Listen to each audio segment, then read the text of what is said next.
Welcome to the channel बच्चों। आज का टॉपिक है लॉज ऑफ एक्सपोनेंट देखना है। तो टोटल लॉज जो हमारे पास होते हैं बच्चों वो 6 होते हैं। ठीक है, इसमें एक लॉ नहीं लिखा हुआ है, वो मैं यहाँ पे लिख देती हूँ। ए की पावर m मल्टीप्लाइड बाय ए की पावर n इक्वल्स टू हमारे पास क्या होता है ए की पावर m प्लस n। ठीक है, ये आपके पास 6 था। चलो अब एक एक लॉ देखते हैं और उसको एग्जाम्पल के साथ समझते हैं।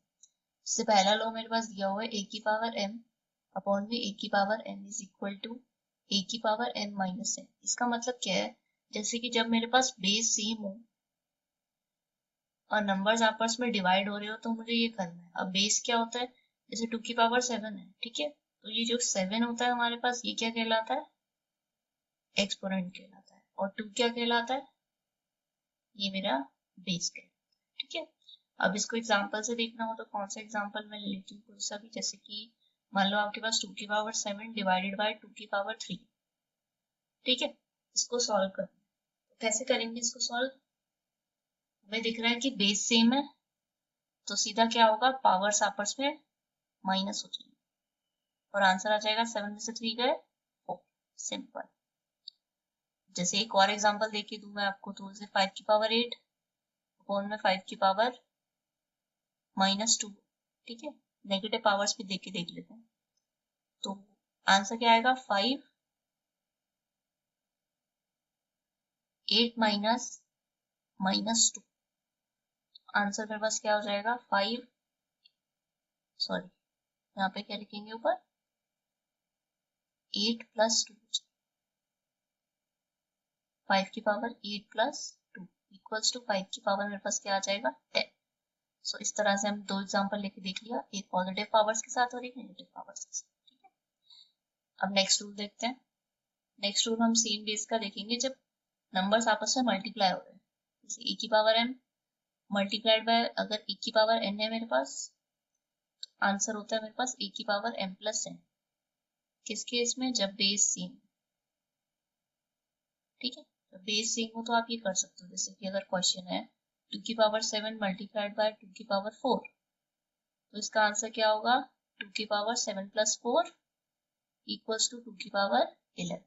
इस तरह से आप इसे कर सकते हैं। सिंपल होता है बच्चों, बहुत ज्यादा। एक नेगेटिव पावर के साथ करके देखिए, 5 की पावर -5 मल्टीप्लाइड बाय 5 की पावर -2। नीचे देखो बेस सेम है तो 5 की पावर -5 प्लस -2 इक्वल्स टू 5 की पावर -5 प्लस -2 इक्वल्स टू 5 की पावर -7। आपके पास आंसर आ जाए। चलो अब दो रूल्स हो गए, अब थर्ड रूल देखते हैं। चलो थर्ड रूल हमें ये कहता है कि अगर जैसे मेरे पास कोई कंडीशन है ऐसे, ए की पावर m के ऊपर पावर n, तो मेरे पास जो पावर्स होती हैं वो मल्टीप्लाई हो जाती है। जैसे अगर 2 की पावर 3 है और उसके ऊपर एक और पावर 4, तो इस केस में क्या होगा, मेरे पास 2 की पावर 3 मल्टीप्लाई बाय 4 हो जाएगा और आंसर आ जाएगा 2 की power 3 4 jar 12।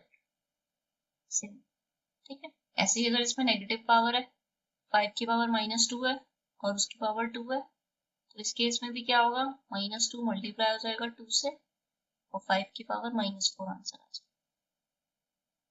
Got it. Next देखते हैं। अब नेक्स्ट देखते हैं ये वाला। ठीक है, हमारा ये वाला रूल हो गया, ये भी हो गया हमारा लॉ। अब ये वाला लॉ, इस केस में क्या है ना, इस केस में हमारे पास पावर सेम है लेकिन बेस अलग है। और उस केस में क्या होता है, बेस आपस में मल्टीप्लाई हो जाते हैं और पावर एक ही रहती है। जैसे कि मान लो दे रखा है 2 की पावर 7 मल्टीप्लाइड बाय 3 की पावर 7। इस केस में देखो बेस सेम है ना, तो हम सिंपली क्या करते हैं, बेस को आपस में मल्टीप्लाई करके ऊपर 7 लिखते हैं क्योंकि 7 सेम है ना।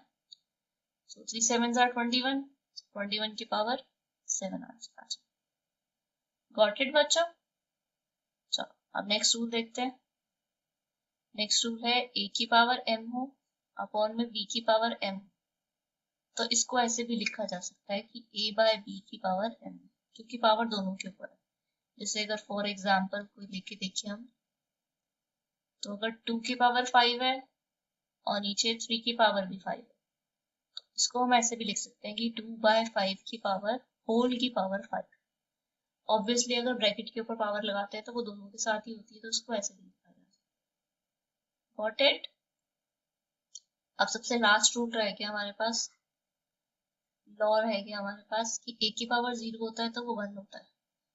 अब होता तो है, ये तो मुझे पता है, बट वाई? चलो अब इसको सॉल्व करके देखते हैं ऐसा क्यों होता है। क्योंकि देखो, मान लो कोई नंबर है मेरे पास 5 की पावर 3, ठीक है, और नीचे भी 5 की पावर 3 है मेरे पास, तो इस केस में क्या होगा? अच्छा, 5 की पावर 3 का मतलब क्या होता है? 5 मल्टीप्लाई बाय 5 मल्टीप्लाई बाय 5, और नीचे भी 3 बार 5 होता है मेरे पास, है ना?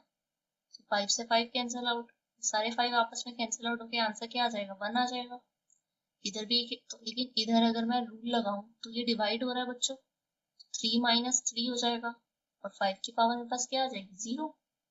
तो मतलब 5 की पावर जब 0 हो रही है तो आंसर 1 आ रहा है, 1 ही तो आएगा ना आंसर। दैट्स वाई जब भी किसी डिजिट की पावर अगर आपको 0 दिख जाए तो आंसर 1 होता है। आप किसी और चीज के साथ चेक करके देख लो, जैसे 7 की पावर 5 है और ये डिवाइड हो रहा है 7 की पावर 5 से, देखो 5 माइनस 5 इक्वल्स टू 7 की पावर 0 आ जाएगा, और मुझे पता है कि ये दोनों आपस में कैंसिल आउट कर देंगे एक दूसरे को, तो आंसर तो 0 ही आना है। सो दैट्स वाई जो a की पावर 0 होता है मेरे पास, वो क्या होता है? 1। I hope these laws are clear to you बच्चों। अगर आपको वीडियो पसंद आई है सो प्लीज वीडियो को लाइक करके जाना और चैनल को सब्सक्राइब जरूर।